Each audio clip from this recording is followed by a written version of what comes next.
Hi friends, ఈ రోజు వీడియోలో మరికొన్ని వరి బీజానికి సంబంధించినటువంటి నివారణ మార్గాలను తెలియజేస్తాను. ఇంత ముందు వీడియోస్లో చెప్పాను, ఆ వీడియోస్ కూడా చూడండి, మీకు మంచి క్లారిటీ వస్తుంది. ఎందుకంటే ఇక్కడ గమనించాల్సిన విషయం మరొకటి ఉంది. మీకు అందుబాటులో ఏది ఉంటుందో దాన్ని మీరు ఉపయోగించుకుంటారు. అలాగే ఇప్పుడు నేను ఒక వీడియోలో చెప్పిన మీకు దొరకకపోవచ్చు ఆ ఐటమ్స్ కానీ ఆ యొక్క ఔషధాలు కానీ. అలాంటప్పుడు మీరు వేరొక వీడియో చూడండి. ఆ వీడియోలో చెప్పినవి ఒకరు మీకు అందుబాటులో ఉన్నట్లయితే మీకు ఆ సమస్య నివారించుకోవడానికి చాలా తేలిగ్గా ఉంటుంది. సరే, ఈ రోజు మనం ఈ వీడియోలో మరొక విధానాన్ని తెలియజేస్తాను. చూడండి, ఈ బీజం ఎప్పుడైతే వాస్తుందో ఆ వాసినప్పుడు వరి ఈక పసుపు నీటిలో తడిపి కట్టాలి. వరి అంటూ ఉంటాం కదా మనం. ఆ వరి ఈకల్ని పసుపు నీటిలో తడిపి కట్టినట్లయితే ఈ సమస్య తగ్గుతుంది అని చెప్పడం జరిగింది. మరొక విధానం తెలియజేస్తాను. మునగ ఆకును ఆముదముతో వెచ్చగా చేసి కట్టినట్లయితే ఈ యొక్క బీజ సమస్య, వరి బీజం సమస్య తగ్గుతుంది. ఈ మునగ ఆకులు ఇప్పుడు హైబ్రిడ్ వచ్చాయి. ఇది కాస్త గమనించాల్సి ఉంటుంది. మీరు ఇలా పొడుగు కాయలు ఉంటూ ఉంటాయి చూసారు, అలా కాకుండా నాటు మునగ అని ఉంటుంది. నాటు మునగ చెట్టు దాదాపు అది మహావృక్షంలా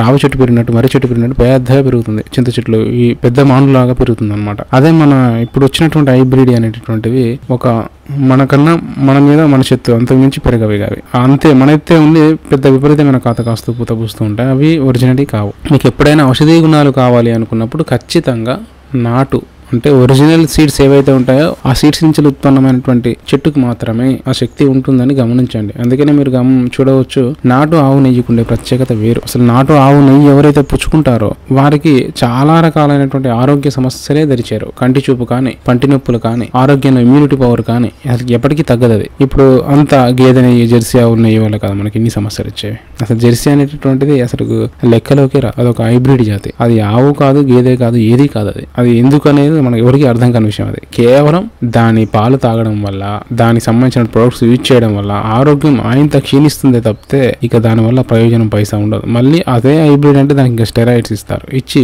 ఇంకా పాల ఉత్పత్తిని పెంచడం కోసం దాన్ని పిండి పిప్పి చేస్తారు. అలా బయలర్ కోడి ఎలాగో జెర్సీ ఆవు, జెర్సీ అనేటువంటివి గేదెలు అలాంటివి అనమాట. వాటి జోలికి పోవడం కన్నా ఊకున్నది ఉత్తమం. ఆ పాలు తాగకున్నా పర్లేదు. ఆ పాలకు బదులు ఉత్త కషాయంలో ఆ చాప తీసుకొని దాంట్లో గీత చక్కెర వేసుకొని తాగడం నాకు తెలిసి. ఎందుకంటే అంతటి చెడును చేస్తుంది అది. అదే ఇప్పుడు నాటు గేదె అనుకోండి, నాటు గేదె పాలు పర్లేదు, అవి తాగవచ్చు. నాటు ఆవు పాలు అదృష్టవంతులే తాగలుగుతాడు అలా అనమాట.